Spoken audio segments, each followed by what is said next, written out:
So hello everyone. ये जो हमारा चैप्टर नंबर 10 है, वेव ऑप्टिक्स, ये हमने स्टार्ट किया था। आज हमारा फोर्थ लेक्चर है। ये चैप्टर की थ्योरी हमने लास्ट लेक्चर में खत्म कर दी थी। आज हमारा एक्सरसाइज वाला पार्ट रह गया है, तो आज हम उसको कंप्लीट करें। तो hello everyone, my name is Vaibhav Tiwari, I am from triple IT city. तो चलिए स्टार्ट करते हैं हमारा चैप्टर वेव ऑप्टिक्स। आज हमारा एक्सरसाइज में 6 क्वेश्चन है इस चैप्टर के। तो हम वो 6 क्वेश्चन सॉल्व करेंगे। पहला क्वेश्चन है 10.1। तो मैं पहले अपना पेंट वाला ऑप्शन ओपन कर लेता हूँ। हाँ। तो 10.1 क्वेश्चन ये कह रहा है, monochromatic light of wavelength 589 nanometre. तो वेवलेंथ जिसको हम लैम्डा से डिनोट करते हैं वो है 589 नैनोमीटर। तो हम लोग सारी जो गिवन रहेगी, जो भी क्वांटिटी गिवन रहेगी, वो सब हम लोग ऐसा यूनिट में ट्रांसफर करेंगे। तो नैनोमीटर का ऐसा यूनिट होता है मीटर। तो हम इसको मीटर में चेंज करेंगे। तो नैनोमीटर होता है 1 metre is equal to 10 to the power of 9 nanometre. तो हम इसको मीटर में चेंज करेंगे तो ये हो जाएगा 589 multiplied 10 to the power of -9 metre. तो अगला लाइन पढ़ते हैं हम लोग। इस incident from air on a water surface, मतलब ये कोई लाइट है और ये कोई वाटर सरफेस है। ये लाइट गिरी है यहाँ पर, जिसकी वेवलेंथ है 589 nanometre. What are the wavelength, frequency and speed of reflected light. तो ये पार्ट ए कह रहा है हमको कि जो रिफ्लेक्टेड लाइट होगी, मतलब ये वाली लाइट, तो अपने को इसका क्या निकालना है? वेवलेंथ निकाला है, मतलब लैम्डा रिफ्लेक्टेड, लैम्डा आर से डिनोट करते हैं लैम्डा रिफ्लेक्टेड को। Frequency, frequency of reflected light. और क्या निकाला है? Speed of reflected light. Speed of reflected. तो ये प्रॉब्लम पे हम लोग अप्रोच करते हैं। तो ये हमने थेरेटिकली पढ़ा था। जब लाइट का रिफ्लेक्शन होता है किसी भी सरफेस पे, जब रिफ्लेक्शन होता है, तो फ्रीक्वेंसी जो है होती है, frequency of light doesn't change. मतलब ये फ्रीक्वेंसी जो चेंज नहीं होती, जो लाइट की जो पहले फ्रीक्वेंसी थी, फ्रीक्वेंसी अब भी हो रहेगी। तो फ्रीक्वेंसी पहले क्या थी ये हम लोग फाइंड कर लेते हैं, क्योंकि हमारे पास लैम्डा गिवन है। और अपने को पता है कि एयर में स्पीड ऑफ लाइट क्या होती है, c is equal to 3.0 into 10 to the power of 8 metre पर सेकेंड। ये होती है स्पीड ऑफ लाइट। और अपने पास लैम्डा तो है थे, तो फ्रीक्वेंसी आ जाएगी इस फॉर्मूले से। v is equal to distance, मतलब lambda by lambda multiply by frequency. तो अपने v यहाँ पे c है स्पीड ऑफ लाइट, तो ये हो जाएगा 3 into 10 to the power of 8 is equal to lambda की वैल्यू अपने पास गिवन है 589 multiply by 10 to the power of -9। जैसे ही मैंने कहा था, इसको ऐसा यूनिट में कन्वर्ट करेंगे, मल्टीप्लाई बाय फ्रीक्वेंसी। तो इस वाली वैल्यू को हम लोग उधर साइड ट्रांसफर करेंगे। तो ये आ जाएगा, frequency is equal to 3 into 10 to the power of 8 divide by उसकी वेवलेंथ। वेवलेंथ क्या थी? 589 into 10 to the power of -9। तो इसकी वैल्यू आएगी, ये हो जाएगा 10 to the power of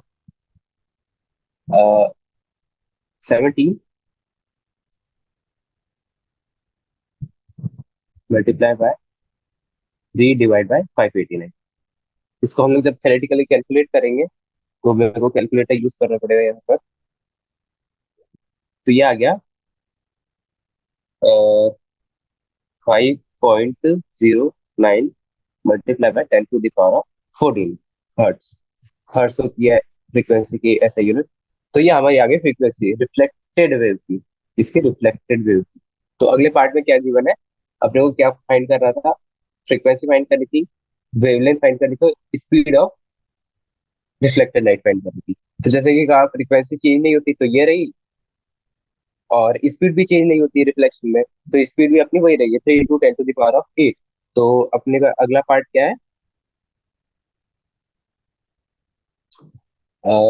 refracted light. जब वो लाइट का रिफ्रैक्शन हो जाएगा, रिफ्रैक्शन मतलब जब ये पानी में चली जाएगी वाली लाइट, जहाँ पे मीडियम चेंज होगा, ये लाइट आएगी और ये पानी में चली जाएगी। तो अपने को पता करना है इस मीडियम में इसकी फ्रीक्वेंसी, इसकी वेवलेंथ, इसकी स्पीड। ये थोड़ा चैलेंजिंग टास्क है क्योंकि ऊपर वाले पार्ट में हमारी जो स्पीड है थी और फ्रीक्वेंसी थी वो चेंज नहीं हो रही थी, तो वो हमने डायरेक्टली निकाल लिया था। तो यहाँ पे अपने को सब कुछ अलग अलग करके निकालना पड़ेगा। तो पहले हम लोग इससे निकालेंगे स्पीड। तो स्पीड क्या होता है, वी निकालेंगे सबसे पहले। तो हमने एक इस चैप्टर में एक टॉपिक पढ़ा था रिफ्रैक्टिव इंडेक्स करके। जैसे कि हमको इस क्वेश्चन में गिवन है, ये रिफ्रैक्टिव इंडेक्स क्या है, 1.33। रिफ्रैक्टिव इंडेक्स गिवन है 1.33। ये हमने कहाँ पे पढ़ा था, मैं आपको इस फॉर्मूले पे लेके चलता हूँ ताकि आपको ज्यादा क्लियरेंस आए। इसको हमने पढ़ा था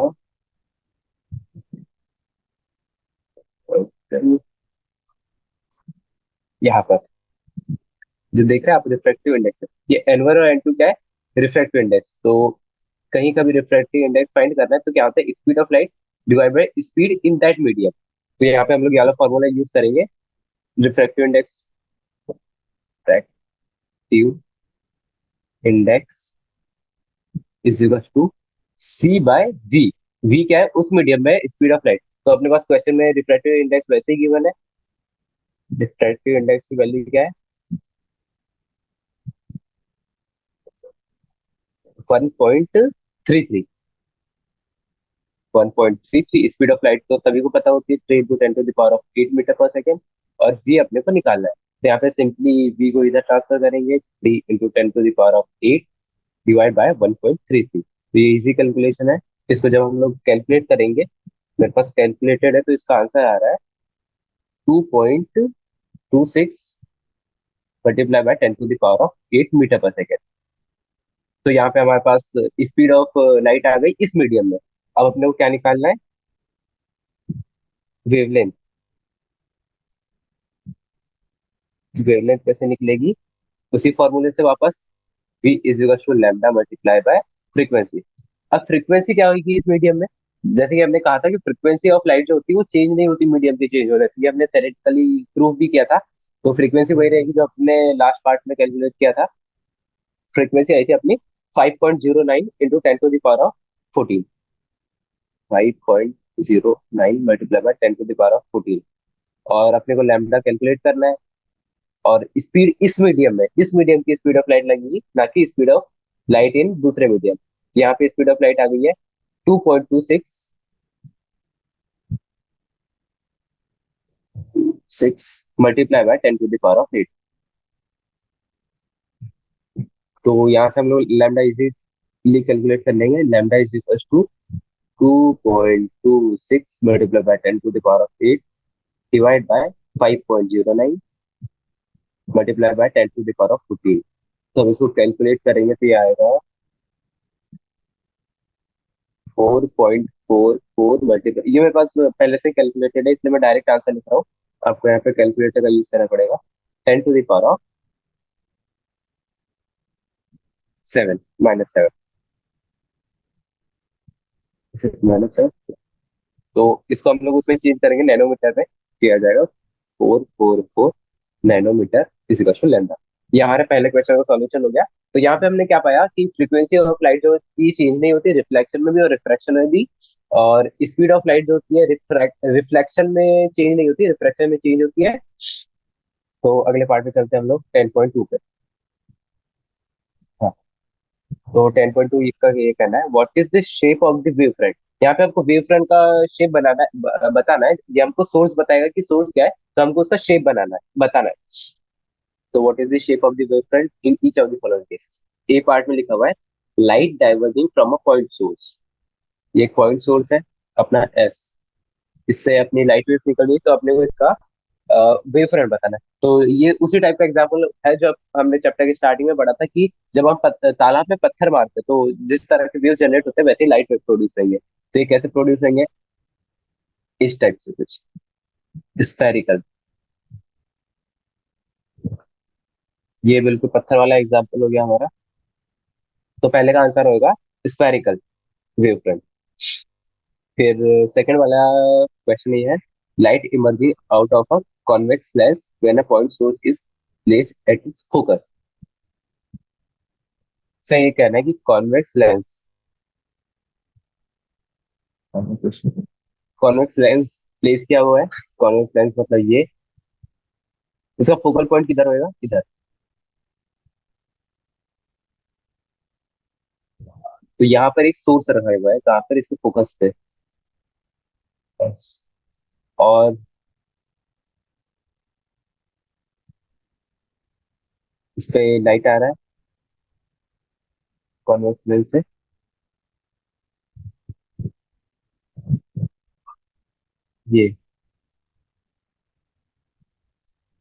ये सोर्स से अपना लाइट वेव्स आया, तो ये कैसे जाएंगे, टकरा के ऐसे जाएंगे, ऐसे जाते। ये अपन ने प्रॉपर्टी पढ़ी हुई है पहले पिछले चैप्टर में ज्योमेट्रिकल ऑप्टिक्स में, कि कॉन्वेक्स लेंस पे जब फोकस पॉइंट पे जो भी सोर्स होता है उससे जो लाइट टकरा के वापस जाती है वो पूरी स्ट्रेट लाइन में जाती है। तो अपने को यहाँ पे क्या मिलेगा, एक प्लेन वेव फ्रंट मिलेगा। प्लेन मतलब जैसे कि आप देख सकते हैं सारे एक ही प्लेन में, ये इधर जा रहा है, ये इधर जा रहा है, ये इधर जा रहा है, ये इधर जा रहा है, ये इधर जा रहा है।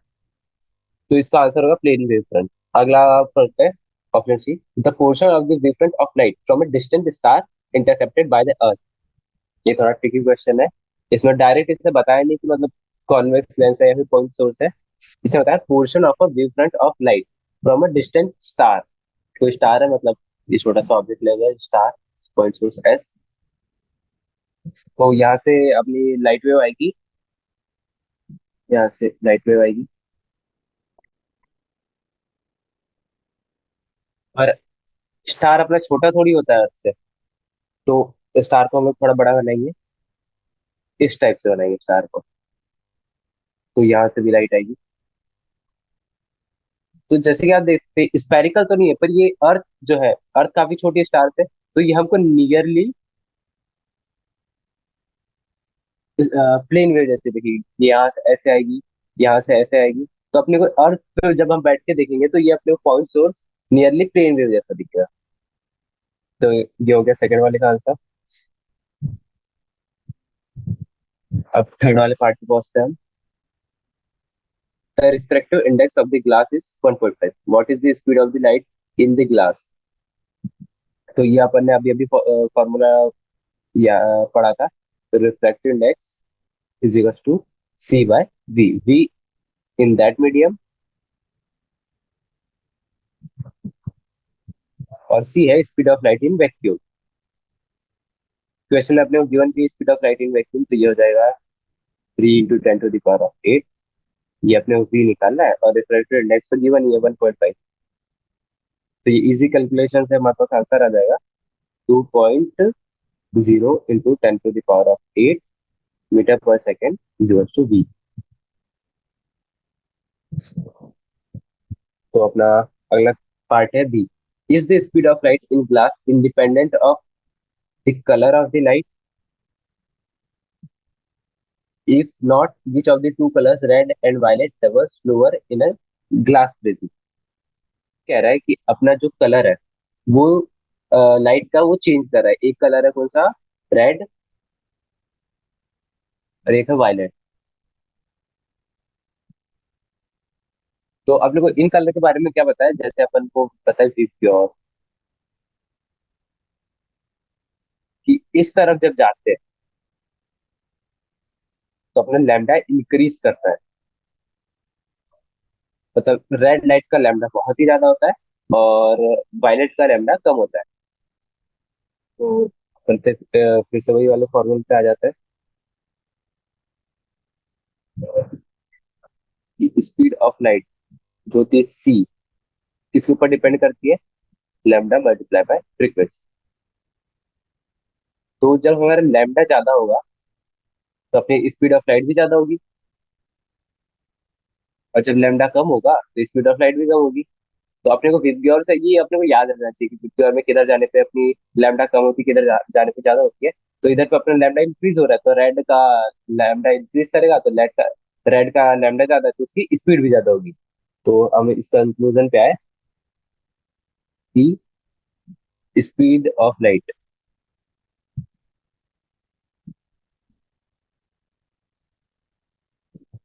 Of red colour is greater then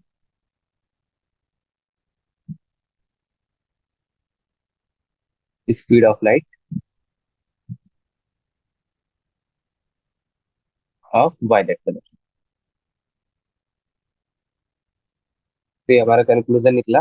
ये थोड़ा आउट ऑफ द वो था क्वेश्चन, क्योंकि इसके लिए बाहर की चीजें अपने को आनी चाहिए कि रेड कलर का फ्रीक्वेंसी ज्यादा होगा या फिर वायलेट कलर का ज्यादा होगा, ये सब। तो अपना नेक्स्ट क्वेश्चन है 10.4। In Young's double slit experiment, जैसे कि मैंने कहा था ये थोड़ा इंपॉर्टेंट टॉपिक है, इससे क्वेश्चन आएगा। तो ये रहा अपना question, the slits are separated by 0.28 mm। तो ये 0.28 mm है, ये अपना छोटा वाला डी है।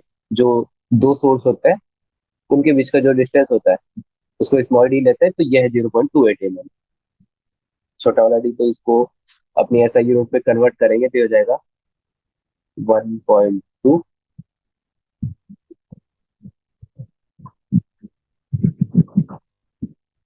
slits are separated by 0.28 mm।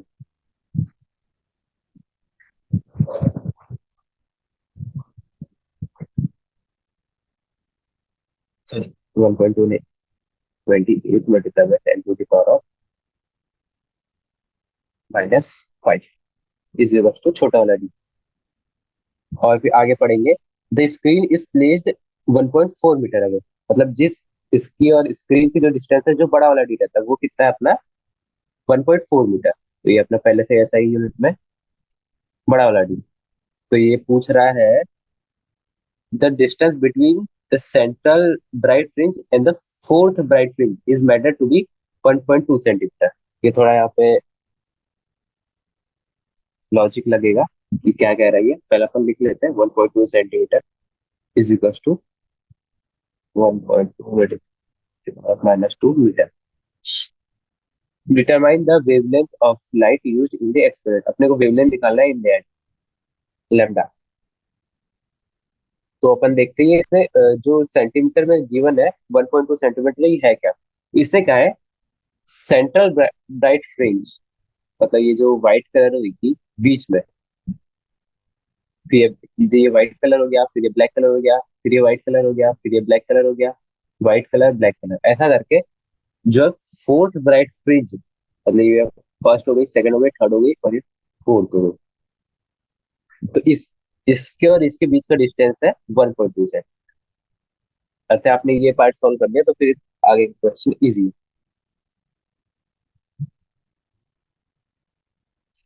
तो अपने पास एक फॉर्मूला था, y is equal to n t lambda by d. एक दूसरा फॉर्मूला भी था, y is equal to n plus 1/2 lambda d by d. तो यहाँ पे हम लोग ब्राइट फ्रिंज की बात कर रहे हैं, तो यहाँ पे हम लोग ये वाला फॉर्मूला यूज नहीं करेंगे, ये वाला यूज करेंगे कि ब्राइट फ्रिंज मतलब कंस्ट्रक्टिव इंटरफेरेंस। कंस्ट्रक्टिव में ये वाला फॉर्मूला यूज होता है। तो यहाँ पे y की वैल्यू कितनी है 1.2 सेंटीमीटर। तो यहाँ पे जाएगा 1.2 multiply by 10 to the power of -2 is equal to n की वैल्यू क्या होगी, क्योंकि यहाँ पे फोर्थ ब्राइट फ्रिंज की बात करी तो n is equal to 4। D की वैल्यू अपने पास गिवन थी 1.4, लैम्डा अपने को निकालना है और छोटा वाले डी की वैल्यू है 0.28 multiply by 10 to the power of minus. तो यहाँ से हम लोग कैलकुलेट करेंगे तो लैम्डा की वैल्यू अपने पास डायरेक्टली आ जाएगी 600 नैनोमीटर। तो क्वेश्चन इजी है, बस हम लोग क्वेश्चन रीड कर रहे हैं और क्या क्या इन्फॉर्मेशन गिवन है वो पता करना। तो अपना 10.5 ये अगला क्वेश्चन भी यंग्स मॉड्यूलस के ऊपर, sorry Young's double slit experiment के ऊपर। Using the monochromatic light of wavelength lambda, यहाँ पे वेवलेंथ लैम्डा गिवन है। Intensity of the light at a point on the screen where the path difference is lambda is k units। Intensity given है, ये अपनी wavelength जो अपने पास lambda given है, इंटेंसिटी की गिवन है, पाथ डिफरेंस लैम्डा गिवन है।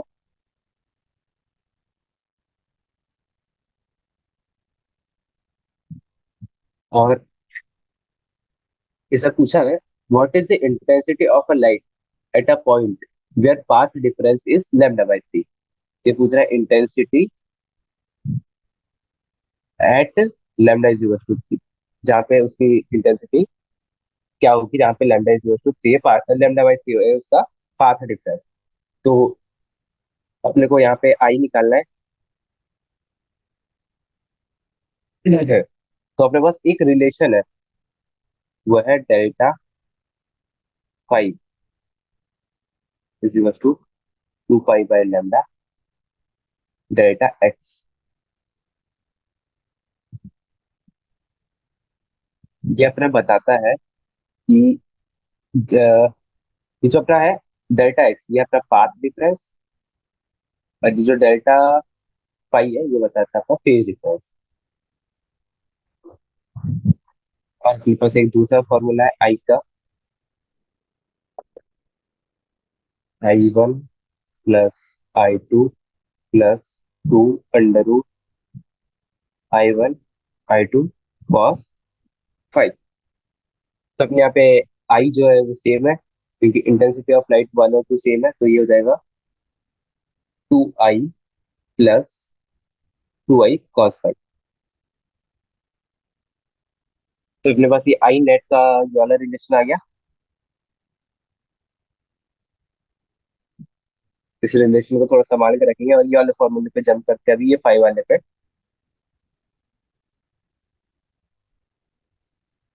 तो delta five equal to two pi by lambda, और अपने पास पाथ डिफरेंस क्वेश्चन में गिवन है क्या है, लेमडा। तो अपना डेल्टा फाइव क्या आ जाएगा, वो आ जाएगा लेमडा से लेमडा कैंसिल, ये आ जाएगा टू पाई। तो अब ये टू पाई जो आया इसको हम लोग इस रिलेशन में पुट करेंगे, आई नेट वाले रिलेशन में।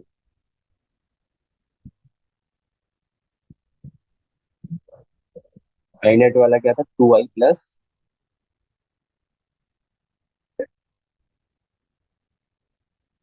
To I plus two I cos five.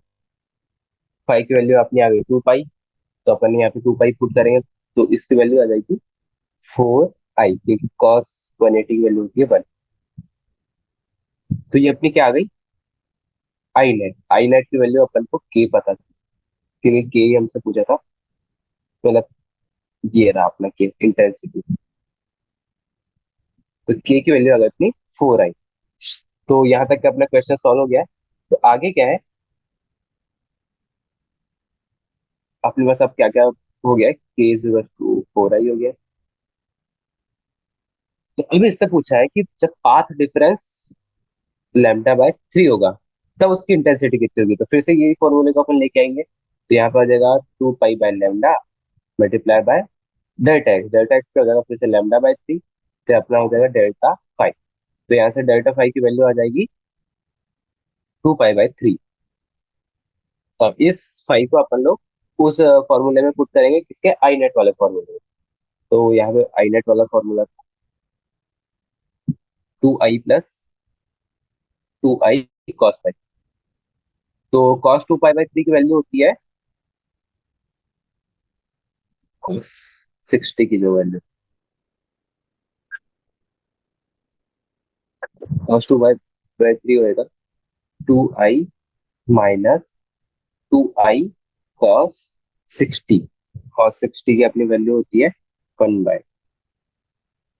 तो यहाँ से टू आई कॉमन लेते हैं, ये बच जाएगा आपके पास one minus cos of sixty. Cos of sixty कितना होता है, माइनस टू, थोड़ा सॉल्व करेंगे इसको,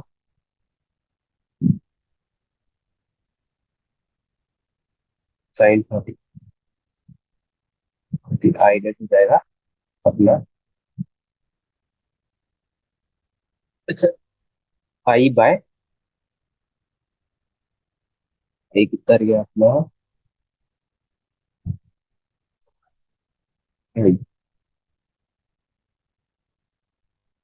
साइन थर्टी की वैल्यू होती है वन बाय, अपनी आई नेट आ गया आई, और जो आई नेट है आई आ गया।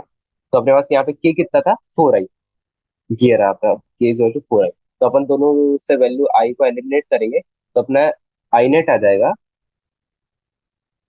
के बाय फोर। तो अपना एंड वाला रिजल्ट आ गया कि जब पाथ डिफरेंस लेमडा बाई 3 होगा तो अपनी इंटेंसिटी कितनी हो जाएगी, जब के बाय 4 हो जाएगी। जब अपना वेवलेंथ लेमडा बाई 3 होता है तो अपना इंटेंसिटी बाय 4 होगा। 10.6। A beam of light consisting two wavelengths, यहाँ पे दो वेवलेंथ गिवन है, 620 नैनोमीटर और 520 नैनोमीटर। ठीक है, wavelength is use to obtain interference fringes in Young's double slit experiment. मतलब फ्रिंज आएगी कि दो वेवलेंथ की लाइट अपन जब डालेंगे। ये पूछ रहा है find the distance of the third bright fringe on the screen from a central maximum for wavelength 650 nm। ये बोल रहा है कि जब अपन ने ये वाली लाइट ली, कौन सी 650, सॉरी ये 650 है, 650 नैनोमीटर वाली जब लाइट ली तो इसके फर्स्ट और थर्ड ब्राइट फ्रिंज की बात हो रही है यहाँ पे। जैसे ये क्वेश्चन मुझे है ब्राइट फ्रिंज के बीच का डिस्टेंस क्या हुआ। तो इसके लिए अपना इजी वाला फॉर्मूला फिर से, y is equal to, bright fringe की बात हो रही है तो कंस्ट्रक्टिव इंटरफेरेंस वाला फॉर्मूला लगाएंगे, 3 लैम्डा डी बाय डी। 3 जैसे वैसा, लैम्डा आपके पास है 650 nm into d by d. तो अपने को यहाँ पे डी बना है नहीं, तो अपने को यहीं पे इसको छोड़ना पड़ेगा क्योंकि इससे आगे हम लोग सॉल्व नहीं कर सकते जब तक हमारे पास कैपिटल डी और स्मॉल डी की वैल्यू नहीं। तो यही अपना डिस्टेंस होगा। अगला पार्ट का कहना है what is the least distance from the central maximum where the bright fringes due to both the wavelengths coincide. तो ये हो रहा है कि दोनों जो वेवलेंथ है उसकी जो कोइंसाइड करेगी तो उनके सेंट्रल मैक्सिमम ब्राइट फ्रिंज के बीच की डिस्टेंस कितनी होगी। तो यहाँ पे फिर से हमको कैलकुलेट करना पड़ेगा। तो लेट्स कंसिडर, यहाँ पे एन की वैल्यू 1 होगी क्योंकि फर्स्ट ब्राइट फ्रिंज की बात कर रहा है।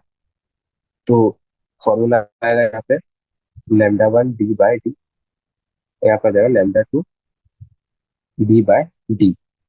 ये पहले वाले का और ये दूसरे वाले स्क्रीन पे डिस्टेंस है, N1 और N2 क्या है डिस्टेंस ब्राइट फ्रिंजेस का।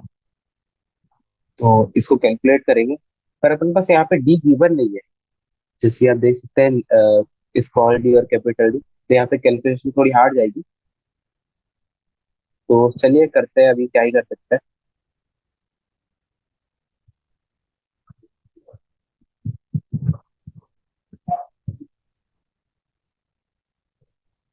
N1 lambda 1 is equal to N1 + 1 lambda 2।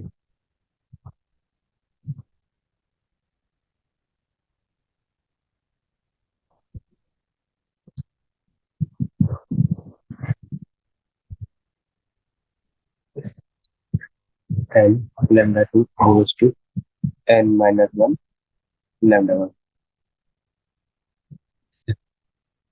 तो यहाँ पे अपन वैल्यू पुट करेंगे अब सिंपली। एन की वैल्यू है ये अपनी 1, लैम्डा 2 की वैल्यू अपनी 520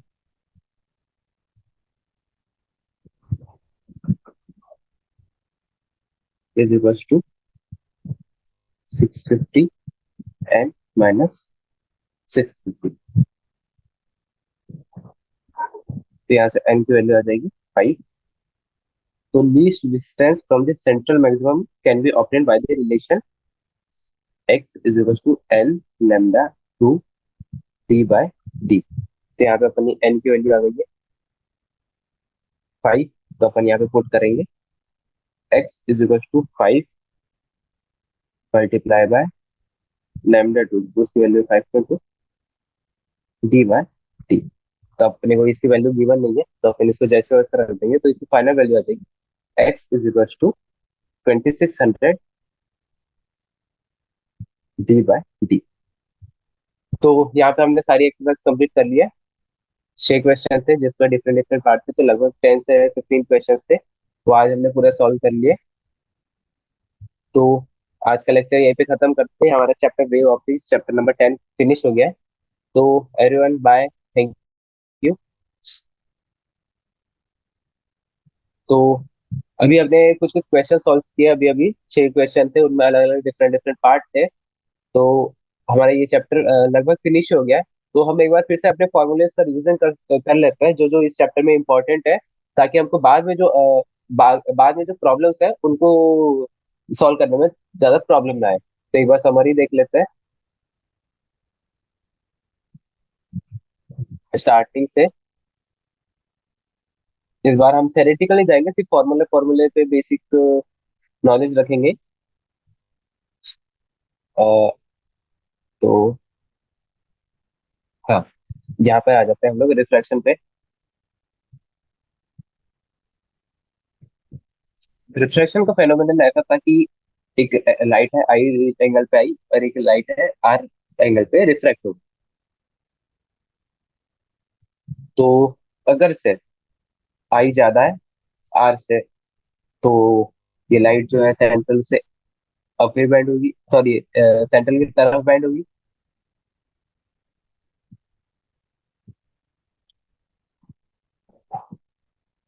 और जब सेंट्रल की तरफ बैंड होगी, तो जो इसकी स्पीड है, मतलब इस मीडियम में V1 है और स्पीड मीडियम में V2 है, तो V1 is greater then V2 हो जाएगा। तो ये कब होता है? जब रियल से डेंसर मीडियम में जाती है लाइट। और जैसा हमने इसका कोरोलरी पढ़ा था, जस्ट इसका अपोजिट, कि एंगल जब आई है और ये आर एंगल पे है, ये हो गया डेंसर मीडियम और ये हो गया रियल मीडियम। तो यहाँ पे जो स्पीड है वो इंक्रीज कर जाएंगी मीडियम V2 में, और एंगल आई जो है एंगल आर से कम है। तो अपन ने यहीं पे यहाँ पे यही पढ़ा था। फिर इसके बाद थोड़ा इंपॉर्टेंट फॉर्मूला पढ़ना था, ये रिफ्रैक्टिव इंडेक्स वाला। तो ये फॉर्मूला हमने अभी अभी 2 क्वेश्चन में यूज किया है। ये होता है refractive index, index in that of that medium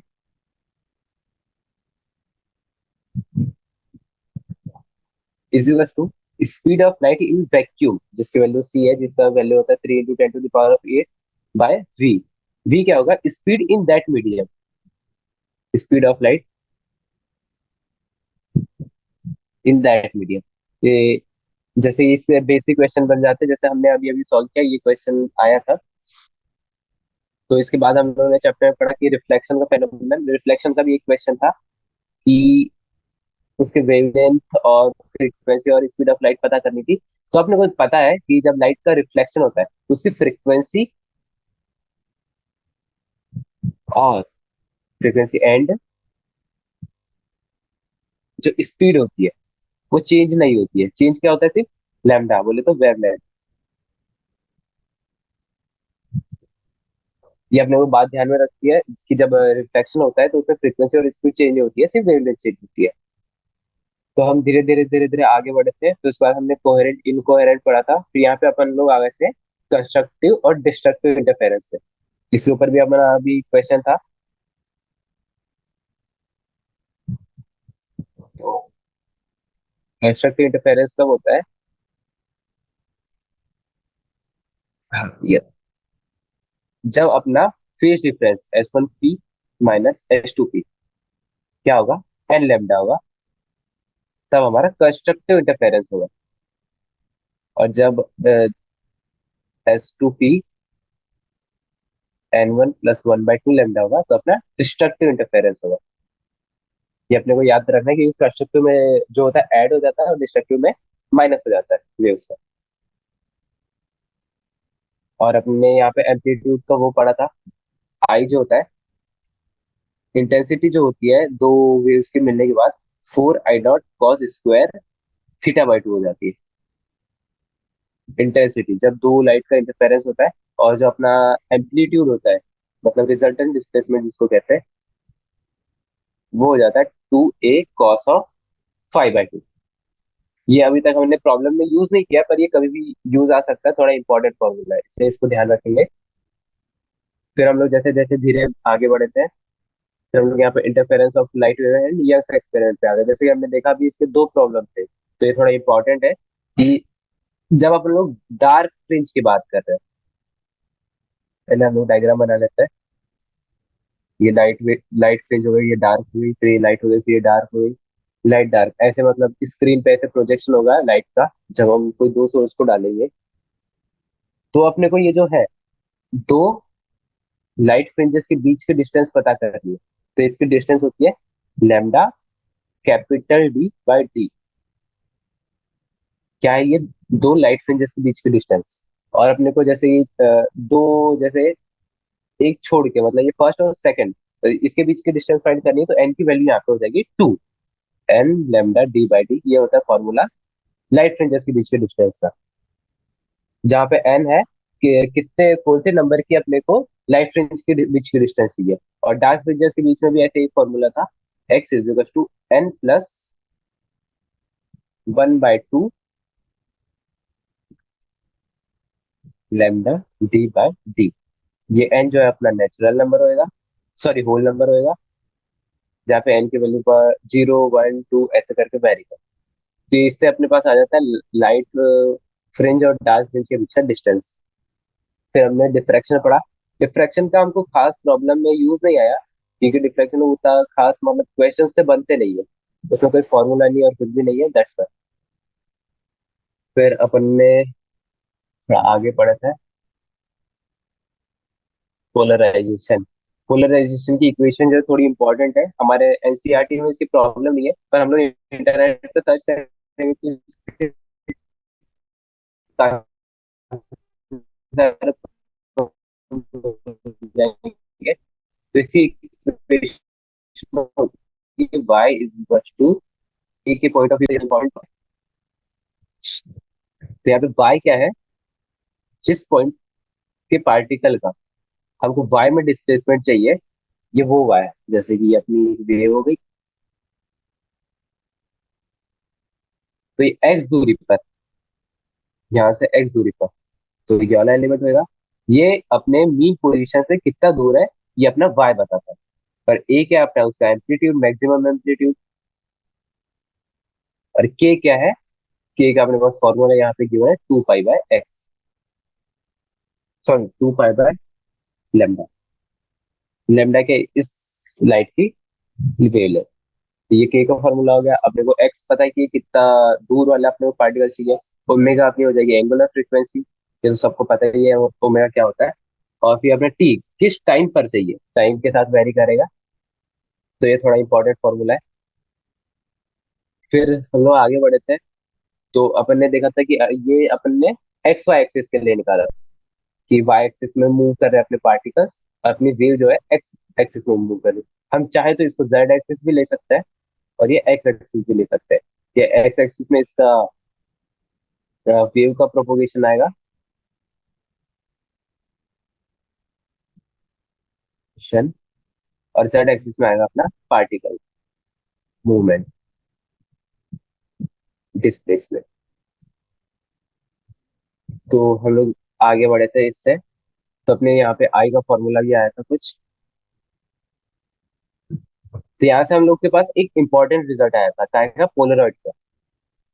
Polaroid का ऐसा था कि जब भी इंटेंसिटी एक पोलरॉइड से पास होती है,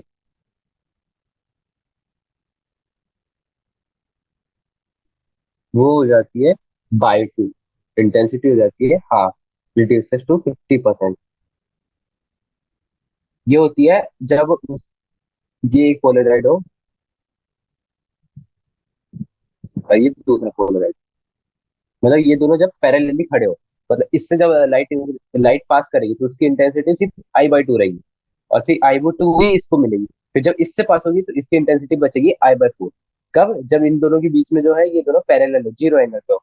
लेकिन जब अगर हम इसको 90 डिग्री रोटेट कर दे इस एक्सिस में ऐसे, तो ये हो जाएगा अपना एक पोलरॉइड, ये हो जाएगा अपना एक पोलरॉइड। तो लाइट की इंटेंसिटी पूरी इस पर पड़ेगी और इस पर भी पूरी इंटेंसिटी पड़ेगी।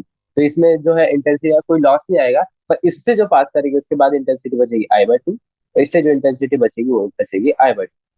तो हम लोग एंगल चेंज करके सीधे सीधे इंटेंसिटी को कंट्रोल में कर सकते हैं। तो हमने इसके कुछ एप्लीकेशन भी पढ़े थे, ये कहाँ कहाँ यूज होती है। तो इसका ये रहा अपना exam application, is use in sunglasses, window panes, CD DVD भी पढ़ा था हमने। तो ये सब हमने पढ़ा था इस चैप्टर में। तो ये हमारा रिवीजन भी हो गया। तो हमने इसके ऊपर काफी प्रॉब्लम सॉल्व किया है, और दो तीन बेसिक बेसिक प्रॉब्लम आएंगे जिसमें अपने को कुछ कुछ बेसिक फॉर्मूले यूज होंगे, जैसे कि स्पीड जो है c is to lambda into frequency होती है, और कुछ नहीं, ये बेसिक बेसिक फॉर्मूला है बस। तो क्वेश्चन सॉल्व करते रहिए ताकि चैप्टर की बेसिक अंडरस्टैंडिंग क्लियर हो। तो थैंक यू, आज के लिए इतना ही, मिलते हैं नेक्स्ट चैप्टर में।